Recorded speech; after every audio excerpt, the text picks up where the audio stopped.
ഞാൻ ചെറുപ്പത്തിൽ വീട്ടിൽ ഒരുപാട് പട്ടികളുണ്ടായിരുന്നൊരു വീടാണ്. ഒരുപാട് ടൈപ്പ് ജർമ്മൻ ഷെപ്പേർഡും ഡോബർമാനും പൂഡിലും അങ്ങനെ പല പട്ടികളെ വളർത്തിയിട്ടുണ്ട്.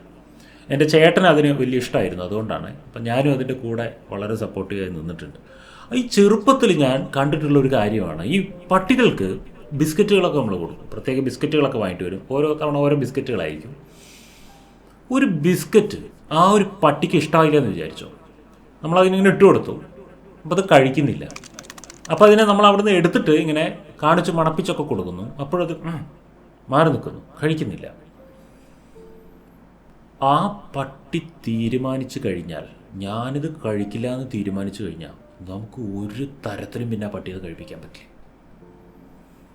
നമ്മൾ അതിൻ്റെ വായിൽ കുത്തി തിരികെ പോലും അത് കഴിക്കില്ല, അത് തുപ്പിയിട്ട് പോകും. ഇത് വളർന്നു വലുതായ ശേഷം ഞാൻ ചിന്തിക്കുമ്പോൾ മനസ്സിലായ ഒരു കാര്യമാണ്, ഒരു പട്ടിയുടെ ചോയ്സ് എത്ര പവർഫുള്ളാണ്. ആ പട്ടിയുടെ choice, I don't need this biscuit എന്ന് തീരുമാനിച്ചു കഴിഞ്ഞാൽ പിന്നെ അത് കഴിക്കില്ല. ആ ഒരു പട്ടിക്കുള്ള അത്ര പോലും ആ ഒരു സെൽഫ് ഇവിടെ പല മനുഷ്യർക്കും ഇല്ലെന്നേ. അതുകൊണ്ടാണ് മനുഷ്യരൊക്കെ ബുദ്ധിമുട്ടിലാവുന്നത്.